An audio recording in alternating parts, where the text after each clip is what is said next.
Ok. Agora, como é que tá o som? Tem que esperar o stream.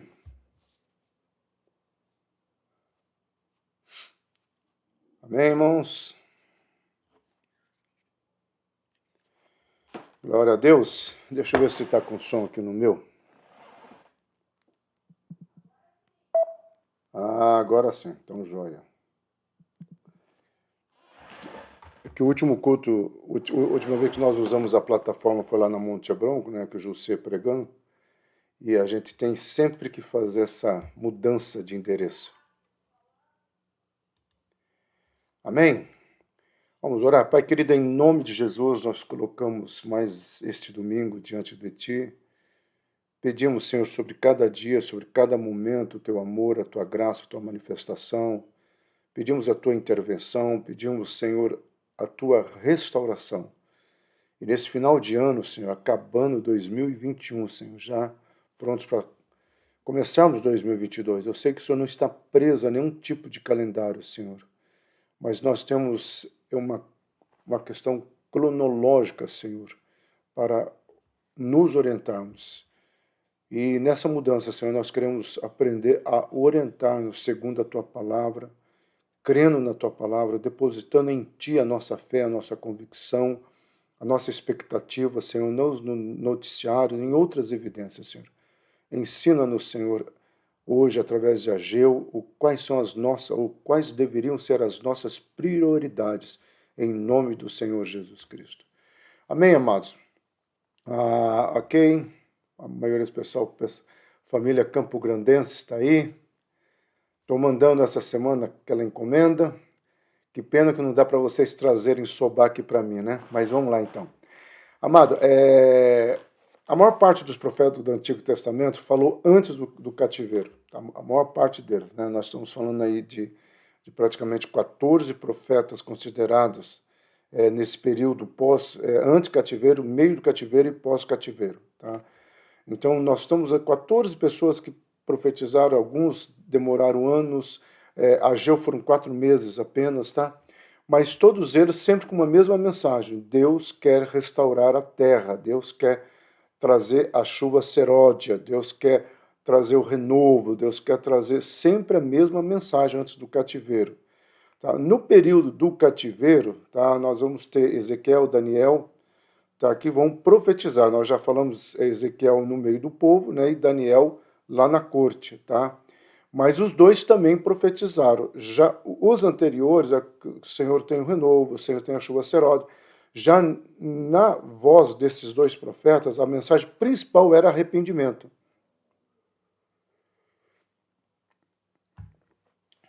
Aquela mensagem assim de Senhor, do Senhor, se vocês se posicionarem, todas as minhas promessas, todas as minhas palavras, palavras que ainda não se cumpriram, serão trazidas à existência. Tá? Então, antes do cativeiro, o Senhor tem promessa, o Senhor tem vida abundância. Durante o cativeiro, se arrependo.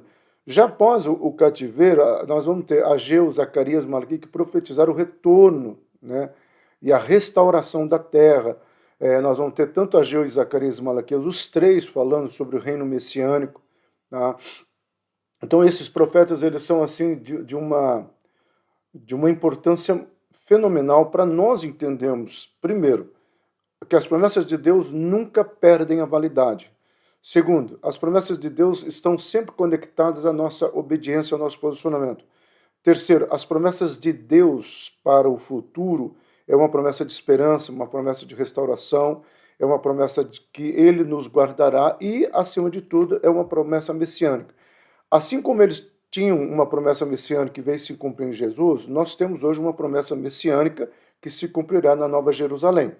Tá? Então, as gerações anteriores esperavam o Messias.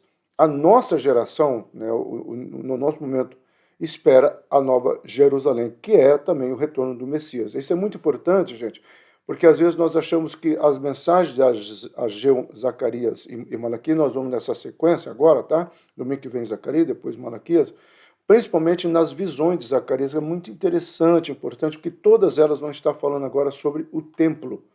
né, a construção do templo, as prioridades que o Senhor tem para a vida. Então, em 538, os judeus começaram a voltar do exílio da Babilônia. Ao chegar em Jerusalém, começaram a tentar reconstruir suas vidas, casas, terras, etc. Até aí Deus não teve problema. O mesmo Senhor vai abençoar essa construção, tá? O Senhor vai dar condições financeiras, condições estruturais, tá? Ele vai apaziguar os inimigos. Quando falamos de inimigo, não estamos falando de grandes nações aqui, mas de povos, né, que nós chamamos os povos nômades, os tuaregs, né? Não existia mais os amorreus, os filisteus, mas esse povo que até hoje são considerados inimigos de Israel e habitam ali na Cisjordânia, né? Então você vai ter essa questão toda sempre, Deus permitindo a volta, Deus permitindo que você cuide da sua casa, Deus não tem problema nenhum de você comprar um bom aparelho de TV ou um bom carro, Deus não tem prioridade nenhuma, não tem dificuldade nenhuma aí. Aliás, Ele quer te abençoar. Mas há algumas coisas que nós precisamos entender aqui que se chama de prioridade. Tá? Quando a minha prioridade está acima da prioridade de Deus, alguma coisa está errada. Por isso, quando Jesus ele vai pregar o Sermão do Monte, né, ele vai falar assim, ó, buscai primeiro o reino de Deus. Não é que você deva esquecer as outras coisas, mas é uma questão de prioridade. Exemplo, você pode ter uma vida tranquila, você pode ter uma vida de paz, você pode ter bons carros, né, um conforto, uma chácara, tudo isso você pode.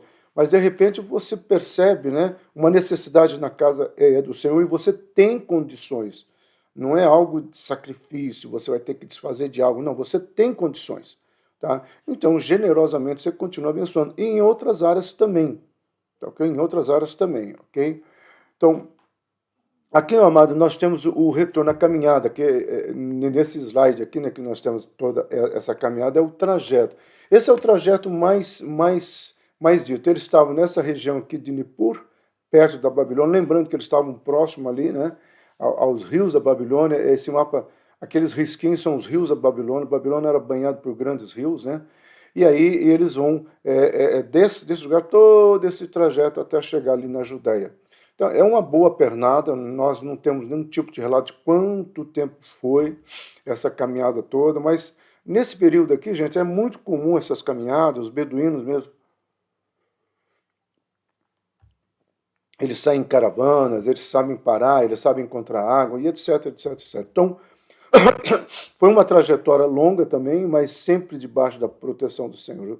Então, juntamente com Zacarias, seu contemporâneo, né, eles praticamente pregaram junto, ele foi usado por Deus para encorajar o povo a reconstruir o templo de Jerusalém, que havia sido destruído por Nabucodonosor quando ele invade Jerusalém. Aqui é uma discussão muito grande, inclusive com respeito aos utensílios do templo. Tá? E se discute até a questão da arca. Você vai ver que Daniel mesmo vai ver que alguns utensílios do templo estavam sendo usados num baile ali onde é oferecido, ou numa festa, e aí vem aquela mensagem, né? Pesado fosse na balança e fosse encontrado em falta. Então, essa questão é uma questão bem pontual, tá? E tanto ele quanto Zacarias começam a dizer, olha, vocês já arrumaram a casa de vocês, porque eles já tinham arrumado as casas aqui. Tá? Aqui não é que Deus queria que eles chegassem e ficassem morando de qualquer jeito e vamos fazer o templo para depois... Não, Deus deixou eles construir a casa deles. Tanto é que se você ler o livro de Ageu, só são 2 capítulos, você vai ver que o profeta fala assim, olha, Deus está dizendo, as suas casas, eu deixei vocês cuidarem. Agora, por que vocês não querem cuidar da minha casa? Então, é interessante essa questão, é mais ou menos assim, Deus está falando, eu estou te abençoando, certo? Estou te abençoando financeiramente, eu estou te abençoando as mãos do seu serviço, eu estou abençoando a tua empresa, eu estou abençoando a sua vida, tá? E aí, por que você não toma posicionamento?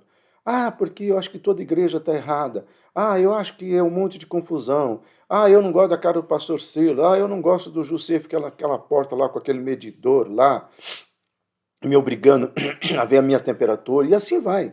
Amado, são exemplos idiotas, mas são exemplos que muitas vezes o diabo usa para afastar as pessoas dos caminhos do Senhor. Tá? Ninguém sai da igreja com raiva de Deus. Ah, eu não estou indo para a igreja porque eu estou com raiva de Deus, porque aí é uma questão muito séria. E o diabo sabe que esse argumento seria desarmado fácil, porque a pessoa ia botar numa balança, tá? O quanto Deus é fiel, o quanto Deus é bom, e a argumentação ia cair por terra.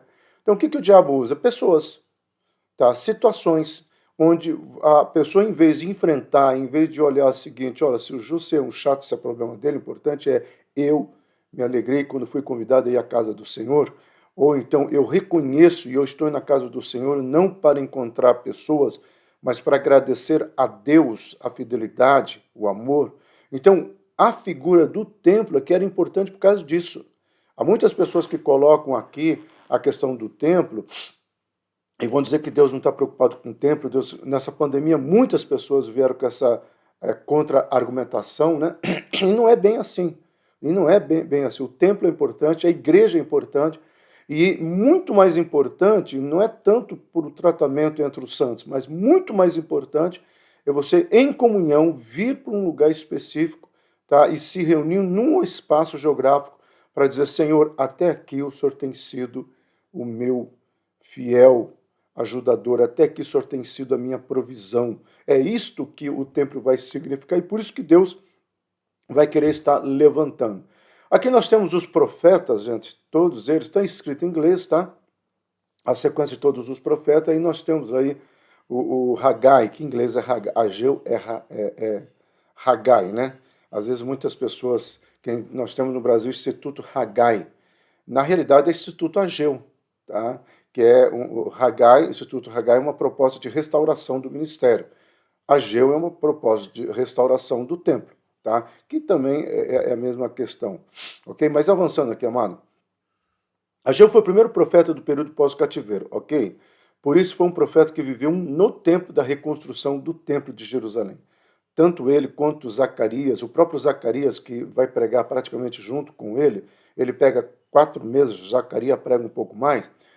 Zacarias vai trazer aquela palavra, né, quando ele vai confrontar Zorobabel, e ele fala para Zorobabel assim, Zorobabel, é hora de edificar o templo, é hora de construir a casa do Senhor. O povo não priorizou, Deus não está gostando disto. Não que Deus precise de uma casa. Tanto é que a argumentação de Zorobabel é a seguinte, que ele já tinha confrontado com Ageu. Tá?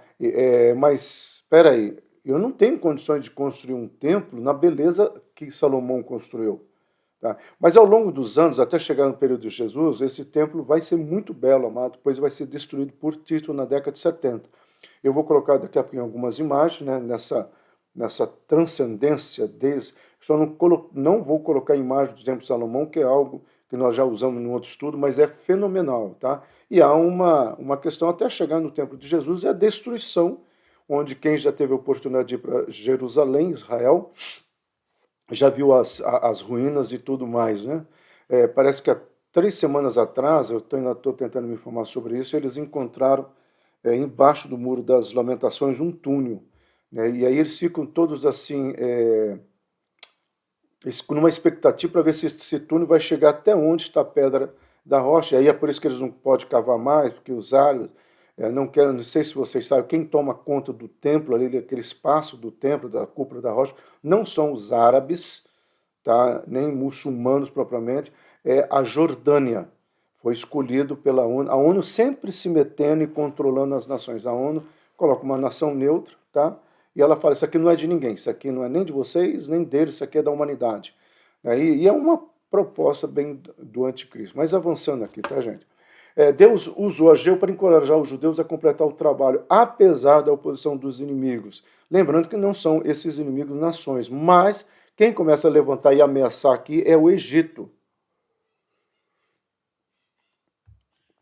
Porque o Egito ele já tinha aprendido, e por ser uma nação também muito religiosa, por causa dos deuses anteriores, vocês sabem, lá na praga tinha tinham 10 divindades pontuais, né? Tanto é que foram as 10 pragas, mas você vai ver uma série de usos e costumes religiosos ao longo, né, da organização, da estrutura do Egito. Por isso que quando Jesus foge, né, João José e Maria fogem com Jesus bebê, os beduínos, que são os magos, né, eles vão lá, ou os astrólogos, né, ficaria até mais coerente com a atitude deles, porque os céus proclamam a glória do Senhor. Isaías fala que os céus revelam a palavra de Deus. Eles, estudando os céus, perceberam a chegada do Messias. Eles levaram ouro, incenso e mirra. Tá? Uma vez eu comentei, né, que o ouro e o incenso e a mirra seriam os únicos elementos de sobrevivência de um judeu no Egito. É como se alguém estivesse indo para a Europa e levasse sacolas de euro, né? Tá? Até rimou, né? Ouro, incenso e mirra e euro, né? Então, assim, o Senhor já está destacando a providência, o providenciando, né? Eu sempre disse em algumas mensagens, Deus fez primeiro o jardim do Éden para depois fazer o homem, e quando Deus diz que ele vai na frente, ele vai trazendo a provisão. Então, ele já traz os recursos para José e Maria e o filho dele para sobreviver aquele período no Egito e depois o retorno quando há aquela questão de fazer a prontificação nos cartórios, né, de Jerusalém, o licenciamento, né, quase. Tem outro nome, não é licenciamento, é veicular, né? Mas enfim, tá? Eles têm que voltar ali. Bom, os anos se passam e o tempo continua em ruína, o templo continuava em ruína. Então o povo se esqueceu do trabalho e se concentrou mais nos seus próprios negócios. E quando Deus permitiu eles fazerem as casas, tá? Deu conforto. O que Deus esperava? Deus já sabia disso, mas o que Deus esperava? Que bom, agora a nossa casa está pronta, tudo feito, então agora nós vamos cuidar da casa do Senhor. Daí, e nesse processo eles não vão cuidar da casa do Senhor. Aí Ageu fala assim, vocês já perceberam que vocês estão comendo e continuam com fome? Vocês já perceberam que vocês têm um saco furado? Então ele começa a dizer o que outros profetas também vão dizer. Malaquias vai também falar sobre a questão, né, dos gafanhotos que nós estudamos semana passada, o devorador. Então você vai ter uma série de questões aí que são pontuais e nesse levantamento é necessário um entendimento. Então, repito, Deus não estava preocupado, vamos colocar nos dias atuais, Deus não está preocupado se de repente você recebe um recurso, aí você, né, faz o conserto na sua casa, você modifica o teu carro, tá? Mas também você seja, no nosso caso, fiel nos dízimos e nas ofertas. É essa questão que estava sendo invertida diante desse caminhar. Tá? Então, aqui é uma imagem, gente, do templo, né? Esse templo aqui, ele é faraônico, assim, ele vai ser destruído por Tito, então ao longo do passo ele vai chegando assim. Então Deus enviou 2 profetas, Ageu e Malaquias, para incentivar a construção. É claro, amado, que esse aqui é do lado de uma fachada, nós temos a parte, existe foto no Google, né, dessa parte desse muro aí, dessa escada, desculpa aí, essas colunas aí estão embaixo, parece muito pouco, mas existe. Eles não estão fazendo questões de desencavar ainda, tá bom? E aqui, para você ter uma ideia como é que é a marquete, né, como é que é um desenho, isso aqui foi tirado do Logos Bible em português, é um programa que dá acesso a essas imagens, né? E aí nós temos um momento que o rabino subia para tocar o shofar, ou os levitas, né? Calcula-se então que Ageu profetizou de agosto a dezembro, tá? No ano 520, no segundo ano do reinado do rei Dario I, rei da Pérsia. Aí é importante isso aqui, porque isso aqui você consegue situar historicamente esse momento todo, onde que aconteceu isso, tá, ok?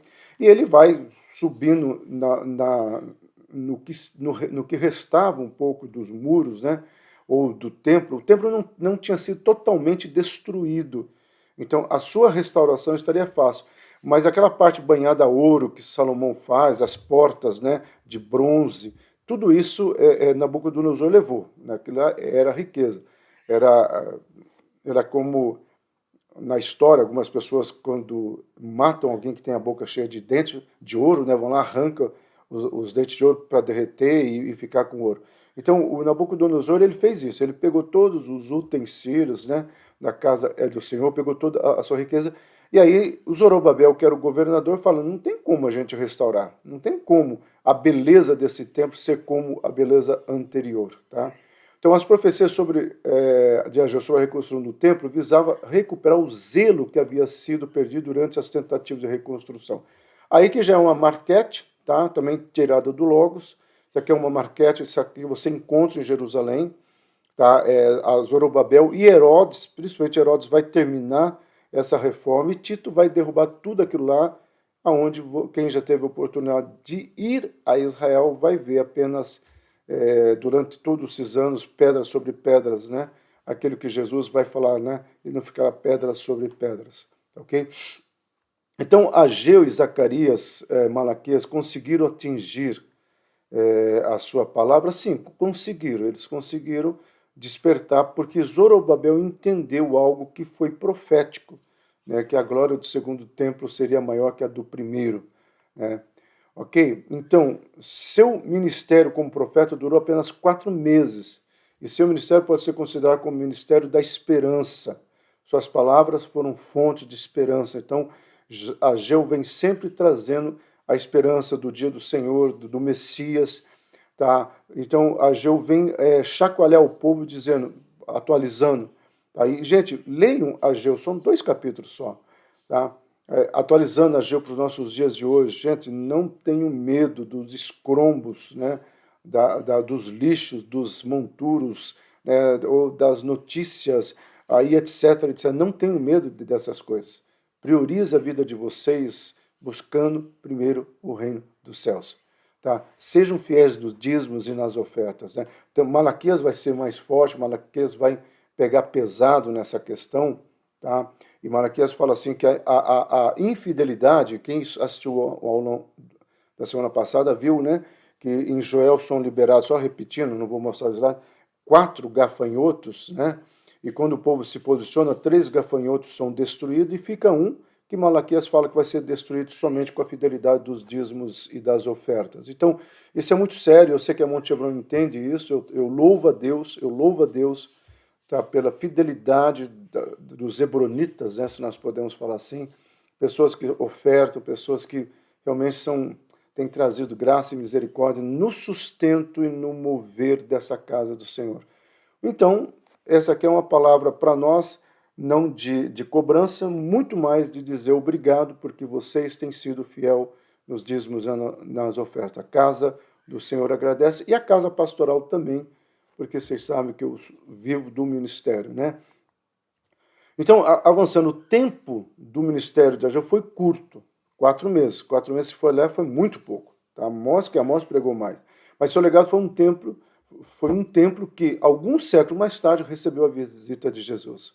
Então, a manifestação, né, desse templo que é edificado, ela está muito mais focada, direcionada à glória que seria colocada ali, que a própria pessoa do Senhor Jesus Cristo se manifestando nesse momento. Então, os judeus estavam com a vida deles, gente. Isso aqui é um quadro francês, eu gosto muito. Tá? Os judeus estavam levando a vida deles, c'est la vie, né? Dizendo que não era hora de construir o templo, porque estavam mais preocupados com o seu próprio conforto. Repito, Deus não tem dificuldade nenhuma com o seu conforto. Deus não tem dificuldade nenhuma com um carro bom para mim, tá? Uma casa boa para mim. Deus não tem dificuldade nenhuma. Tá? Só que as nossas prioridades, e aí cabe eu e você entendermos quais são essas prioridades. E não somente na questão de dízimos e oferta. É que especificamente os 3 profetas, eles estão se referindo a dízimos e ofertas, por isso que nós estamos enfatizando isso, tá, gente? Porque eles não estavam priorizando o templo, não estavam priorizando. Gente, nesses 36 anos de pastor, eu já vi pessoas dar o dízimo e querer saber o que está sendo feito com o dízimo. Eu intitulo esses caras os fiscais de Deus, né? Eu já vi pessoas não darem um dízimo, administrarem. Não, eu vou usar meu dízimo para isso. Eu chamo essas pessoas dos contadores de Deus. Eles fazem a contabilidade para Deus, aonde vai e onde deixa de ir. São gerentes de Deus, né? E eu já vi pessoas que entregam sabendo que, olha, se o pastor usar errado, se a igreja usar errado, isso é problema entre ele e Deus, porque a minha parte eu fiz. Eu entendo que essa é a mentalidade mais cristã que existe. Porque até hoje, amado, nós vamos pregar o último tema, né, dentro de Timóteo, e nós vamos só citar o capítulo 4 da primeira carta, porque nós vamos ficar com aquele versículo extremamente conhecido, que eu já preguei algumas vezes, que é procura te apresentar-te a Deus. Mas eu tenho que fazer um gancho no final do capítulo da primeira carta. E uma das coisas que Paulo coloca lá, parafraseando, seria assim, gente, as pessoas hoje estão estudando a Bíblia para discutir. As pessoas estão estudando a Bíblia para ver se aquela data está correta, se aquela coisa está correta, e não para entender a mensagem bíblica. É claro, amado, que a teologia é importante para você até entender. Exemplo, é melhor que a mulher fique calada, é melhor que a mulher use véus, tá? Então, nós precisamos entender a teologia, o estudo teológico do texto, do contexto, vai ajudar eu e você a entendermos o significado da época e como aplicar. O problema todo, amado, que os teólogos ou as pessoas que estão discutindo a Bíblia hoje, eles querem desmistificar a época e não querem saber de aplicar hoje. Então, para mim, é a mesma coisa desse quadro. Eles estão pegando texto bíblico e sambando, e dançando, e bailando com as verdades, e estão confrontando, o original não é bem assim, não é bem aquilo outro, até chamando aqueles que seguem cegamente alguns versículos de idiotas, de analfabeto, né? Tem um termo agora, analfabetismo, né, diante de algumas coisas. E eu fico muito preocupado com isso, porque Paulo aqui fala, gente, parem essas discussões idiotas, parem essas analogias idiotas, vamos estar seguindo a palavra. Então, mas quanto mais, aí voltando para o texto, focava em si próprio e ignorava as coisas de Deus, menos prosperava. Eles tinham perdido o principal foco e estavam sofrendo as consequências. Então você vai ver isso já no capítulo 1 de Ageu, a partir do versículo 9, que de repente, o interessante, amado, é isso, tá? O povo, e eu vou fazer um paralelo com os nossos dias, o povo, nesta época, estava dando tudo errado. Só que eles não eram capazes de fazer um checklist, né? Eles eram capazes de dizer, pera, aonde nós temos falhado? Porque é uma questão muito séria a mentalidade cristã que vai contra essa mentalidade contemporânea, principalmente essa teologia muito racional. A mentalidade cristã deveria ser o seguinte, eu sou um cara abençoado, tá? Eu sou um cara que tenho riqueza e prosperidade da parte de Deus. Eu sou um cara que tenho o sangue do Cordeiro sobre a minha vida, que é a autoridade da redenção, da propiciação e da remissão. Eu sou um cara que tem anjos ao meu redor. Eu sou um cara onde Deus vai abrindo todas as portas fechadas. Eu sou um cara que nenhuma peste, nenhuma seta noturna atacará a minha vida. Então, eu sou um cara extremamente abençoado. Logo, se alguma coisa não está dando certo, primeira probabilidade, Deus está trabalhando um processo na minha vida. Tá? Como foi na vida de José, como foi na vida do próprio Daniel, jogado na cova dos leões, tá? Como foi na vida de Davi, outros e grandes homens de Deus, e fora da palavra de Deus, muitos testemunhos de pessoas que passaram por um processo. Essa é a primeira questão. Se essa é a resposta, então eu tenho que orar sobre isso, Senhor, que nesse processo eu não seja reprovado, que nesse processo eu passe logo, e Senhor, apure o término desse processo. Segunda questão, pode ser que seja um pecado. Pode ser que seja um pecado. E aí eu tenho que também fazer um checklist, Senhor, aonde eu estou errando, porque se não é um processo, Senhor, se não é um processo e é um pecado, então eu preciso consertar isso diante de Ti. Tá? E o terceiro é um ataque de demônios. Então, opa, Senhor, se é um ataque de demônio, eu tenho essas promessas aqui. Por isso eu creio mais em duas possibilidades, ou processo ou pecado.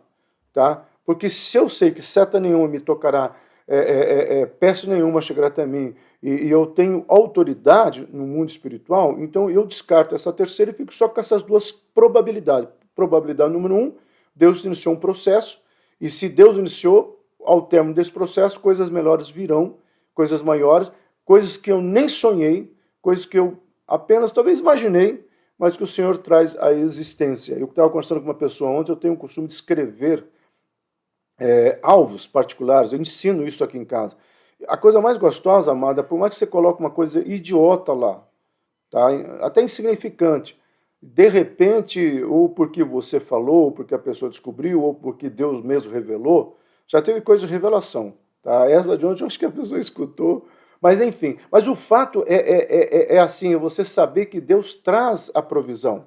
É Deus quem vai na frente abençoando, é Deus quem cuida dos detalhes. Então, eu e você precisamos entender isso aqui. Então, muitas vezes podemos ficar com as prioridades erradas, quando o nosso foco estiver apenas em nossas necessidades e não na misericórdia de Deus.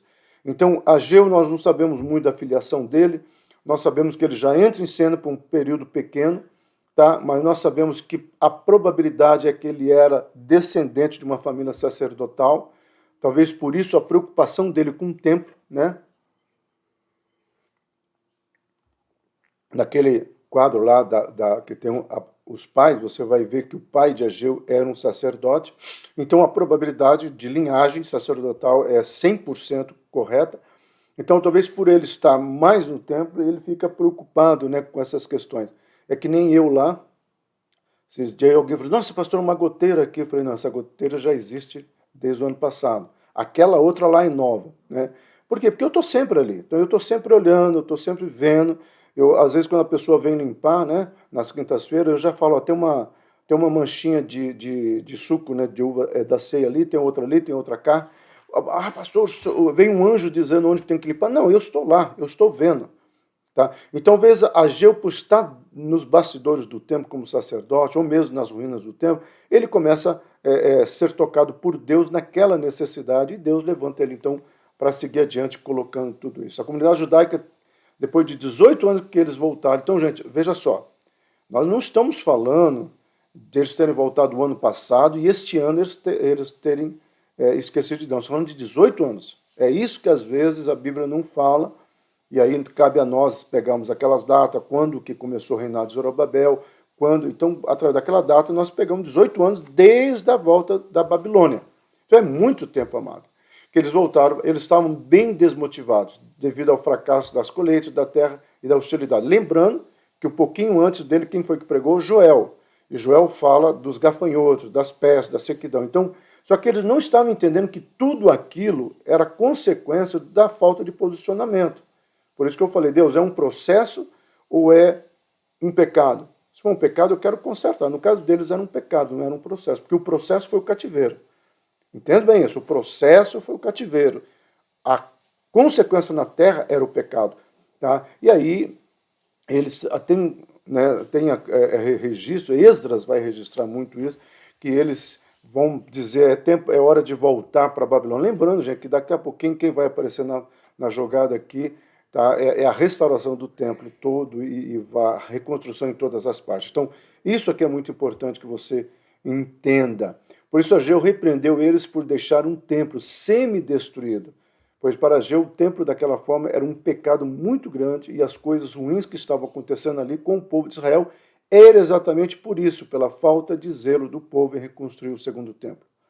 Tá? Por isso que eles dizem que o terceiro templo vai ser refeito agora, tá, gente? Então muitas pessoas falam, mas só tem um templo. Não, teve o primeiro, teve o segundo, agora profeticamente, escatologicamente, terá a restauração do terceiro templo, que para mim é uma grande jogada que eles já estão preparando, né, de uma nova ordem mundial, onde a fala é um só Deus, uma só fé. Por que não erguemos esse templo, né, exatamente onde está a pedra ali, aí todo mundo vai adorar ali, né, deixa os judeus adorarem, deixa o povo islâmico adorarem, deixa os cristãos protestantes adorarem também.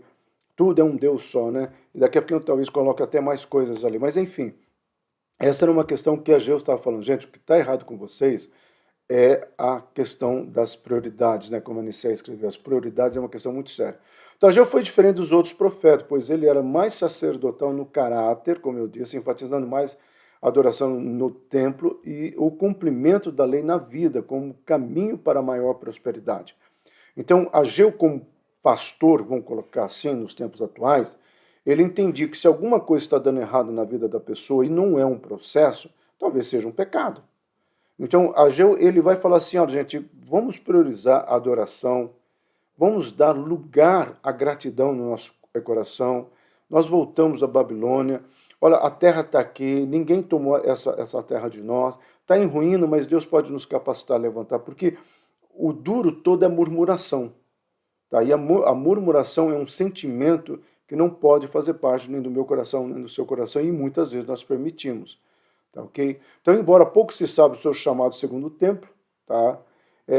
Que foi construído após a exortação de Ageu, ele sobreviria, né, aproximadamente 600 anos, 2 séculos a mais do que o primeiro templo. E aqui, esse templo aqui, por isso que a beleza dele vai chamar a atenção dos discípulos, né? E os discípulos vão dizer, Senhor, mas é uma maravilha tremenda. O Senhor fala, não vai ficar pedra sobre isso aqui. Tá? Então, aquele momento onde o Senhor dá uma palavra, né? A profecia de Ageu, a glória da segunda casa será maior que a da primeira, é algo interessante. A glória da antiga casa, sabemos que se tratava da Arca da Aliança. E vale lembrar que a arca desapareceu em 586 na invasão de Nabucodonosor a Jerusalém. Existem várias hipóteses, porque essa arca tem que retornar para o terceiro templo por causa de algumas questões. Outros dizem que não, tá? Mas eu creio que sim. Eu creio que essa arca, probabilidade número 1, foi levada, porque quando muitos conseguiram escapar. Existe uma teoria do Raul Lintz, de 1975, que essa arca foi levada para a região da Etiópia, e está lá ainda hoje, tá? E escondida.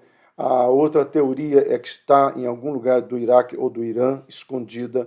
E outra teoria é de que está num dos túneis, e é por isso que 3 semanas atrás eles encontraram esse túnel. Eles ficam todos assim eufóricos, porque o sonho deles é localizar essa arca, né? E aí nós vamos entender o seguinte, gente, essa glória era o próprio Messias que foi apresentado nesse mesmo templo após a restauração por Herodes. Então esse templo passa pelo levantar, Zorobabel coloca ele em ordem, Herodes faz os retoques. Na realidade, Herodes vai fazer muito mais um palácio ali do lado do que propriamente dar prioridade ao templo, né?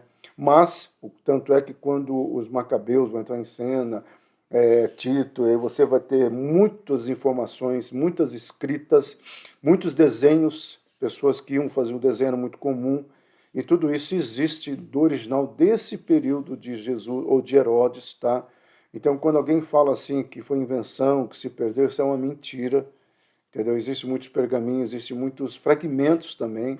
Ali em Qumran, gente, eles encontraram muitas coisas, não apenas os evangelhos, mas a história de Jesus você vai ter. E Flávio José, Eusébio de Cesareia, os dois primeiros grandes historiadores da igreja, eles vão retratar tudo isso, e eu fico muito feliz, porque são informações preciosas, né, para você saber que não houve o adulterar das escrituras ou invenções aqui e ali. Tanto é que os próprios cruzados usaram muitos textos. A mãe de Constantino era uma amante da teologia, né? Foi ela que patrocinou as cruzadas, depois vai ser oficializada com o bispo, né? O Papa Urânio I, tá? Mas as primeiras levas, ela que fez vai lá encontrar esses vestígios. Por isso também se acredita que muitas coisas estão em Roma, tá, gente? Mas a hora certa essas coisas serão reveladas e o Senhor vai fazer uso delas se assim o quiser. Então é interessante que o próprio livro de Ageu nos informa a data em que as profecias contidas nele foram entregues, a saber, entre o mês de agosto, como eu já disse, e Ageu 1:1 ele vai dizer lá de tanto a tanto. Então, nós temos essas informações precisas de quando começou-se a restauração do templo, né? No livro de Ageu, a expressão Senhor dos Exércitos é muito marcante e ocorre 14 vezes. Gente, para um livro de 2 capítulos só, é muita coisa, tá? E é uma expressão, né, o Senhor da guerra, o Senhor da batalha, porque essa expressão, o Senhor dos Exércitos, ele está muito mais conectada à questão da soberania.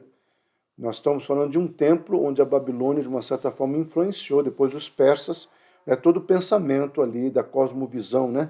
O Márcio da Nancy gosta muito dessa discussão de cosmovisão com questão contemporânea ou não. Então, assim, essas cosmovisão é algo que a gente, às vezes, precisa entender mesmo. A cosmovisão, aquilo que nós já estudamos, é uma massificação de pensamento que influencia. Então, a expressão, o Senhor babilônico, o Senhor, era muito forte. E Ageu vai escrever, não, o Senhor dos Exércitos. Ele é o nosso Senhor. Tá? E é uma expressão que vem lá de Josué, né, o Senhor dos Exércitos, quando o anjo parece com ele, e ele até pergunta, é um dos nossos? Né? E aí a discussão entre eles é, olha, você vai atacar, você vai entrar, e o Senhor dos Exércitos significa os exércitos do Senhor estarão com você. Então, é muito interessante isso, tá? E é uma expressão messiânica, o Senhor dos Exércitos, principalmente quando haverá a guerra do Amargedon, tá? Quando o Senhor dos Exércitos, o general, trará ou chegará com seu exército, né? Há uma música muito antiga, né, pelo Senhor, nosso general é Cristo, e ele fala muito sobre isso, né, o nosso general, que as pessoas gostam de cantar marchando. Mas a ideia dessa música é tirada do contexto de Ageu e do contexto escatológico da guerra do Amagedão, nosso general Cristo, por ele marchamos sim, né? E, gente, na profecia de Ageu, uma grande esperança de que o ungido de Deus, tá? O descendente de Davi, haveria de trazer sua glória, paz e prosperidade ao povo de Deus. E nós vemos isso. Então, aqui tem duas coisas importantes, amado. Que o judeu messiânico entende e nós, protestantes, às vezes não entendemos por causa de discussões, né, que eu falei no comecinho do estudo, pegar a Bíblia com uma visão teológica racional e não estudar a Bíblia com uma visão teológica de fé. Tá? O judeu, quando ele se converte, ele entende que porque ele tem agora o Messias com ele, então ele tem a glória, a paz e a prosperidade. Então ele toma posse disso. E na questão da prosperidade, gente, ele toma posse de uma forma tremenda. Lembrando que essa palavra glória, ela também tem um significado de riqueza. Tá? O rico, aquelas pessoas que têm o reconhecimento. A paz é a honra, é a justiça. Tá? E a prosperidade é não ter falta de nada. Então, no hebraico, é porque você fala assim, Senhor, eu quero a minha glória, né? De repente parece que você está sendo narcisista, ufanista, mas não. No contexto hebraico, essa glória está se referindo, Senhor, o Senhor tem algo de riqueza para a minha vida, então eu quero tomar posse. O que o Senhor tem para mim? Traga a existência. Só saiba administrar, né, amado? Que Deus não vai dar nada para aqueles que não saibam administrar. Por isso que a palavra do Senhor fala, fosse fiel no pouco e no muito, irei te abençoar. Ok, então para nós encerrarmos, vamos aos principais temas, né, do livro, que Ageu promove o envolvimento do povo e conclama ao arrependimento, né, para que o templo fosse reconstruído. Segundo grande tema, a glória maior do novo templo e as bênçãos de Deus, né? Aí nós já falamos que vai se cumprir em Jesus aqui lá na frente. Terceiro tema, a garantia das bênçãos futuras que Deus derramaria. Tá? E o terceiro e principal tema, a promessa da vitória para o povo de Deus. Então nós podemos aplicar hoje? Podemos. Então vamos lá. Então nós precisamos nos envolver com as prioridades da casa do Senhor, da nossa relação com Deus, porque o que está para vir é maior do que era, né? E a glória e a alegria, a restauração é maior do que era. Agora, o terceiro, e nós vamos entender que mesmo que a nossa vida esteja em caos, em ruínas, tá? Nós temos garantia de uma bênção futura. E nós teremos promessa de vitória sobre todos os nossos inimigos, todas as variantes, todos os Ômicron, tudo mais, nós temos promessa. Claro, vamos fazer a nossa parte, vamos continuar nos cuidando. Mas é uma promessa de Deus sobre a minha vida e sobre a tua vida. Amém, amados? Acabamos aqui, nós vamos estudar Zacarias, depois Malaquias, e aí nós encerramos essa série de estudos. Não sei se Deus vai me permitir estudar os reis de Israel, ou talvez outras questões, porque os reis de Israel também nos ensinam muito, né?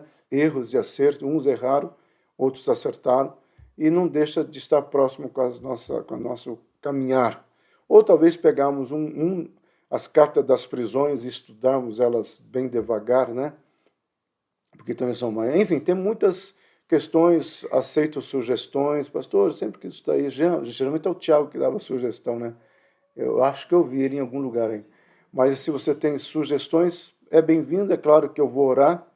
E se as suas sugestões alinhar o coração de Deus e o Senhor colocar no meu coração, nós vamos estar estudando. Hoje à noite nós temos culto, nós vamos fazer um fechamento, né, daquilo que nós começamos através de Timóteo. Vou pregar um versículo que eu já preguei algumas vezes, tá? Principalmente nas quartas-feiras, muito conhecido, mas eu quero fazer um link com o capítulo 4 da primeira carta, que é exatamente isso que eu falei. Parem, né, de tentar discutir racionalmente a palavra de Deus. Vá estudar a palavra de Deus pela fé, porque é aí que nós nos posicionamos. Amém? Que Deus abençoe. Obrigado pelas pessoas que estão orando pela minha casa. A pastora está melhorando, tá? Ela anda com muita dificuldade ainda. E eu brinquei com ela assim que eu vou pegar uma cadeira de roda para ela ir para a igreja. Falei, ai, que vergonha. Mas enfim. Mas continue orando, que Deus está operando e Deus está fazendo a sua graça e a sua manifestação, né? A última pessoa, a Nancy, amei o aulão. A voz também diria a mesma coisa. Todas as vezes que eu dou aulão, eu lembro, claro que eu lembro, porque, bem, vamos encerrar aqui. Pai querido, em nome de Jesus, obrigado pelo estudo, obrigado pela palavra, obrigado por todas as coisas que o Senhor tem trazido à existência. Ensina-nos a aprender com Ageu, ensina-nos a avançarmos no teu sobrenatural, em nome do Senhor Jesus Cristo. Amém? Que Deus nos abençoe, que Deus continue nos guardando e nos livrando de todo mal. E na nossa relação com Deus, como escreveu a Niceia, na nossa relação com Deus, os nossos inimigos são derrotados. Não somos nós que iremos derrotar os inimigos, é o Senhor que vai derrotar. Essas batalhas não pertencem a nós, meu amado, pertencem ao Senhor e Ele já deu a vitória. Amém? Deus te abençoe em nome de Jesus.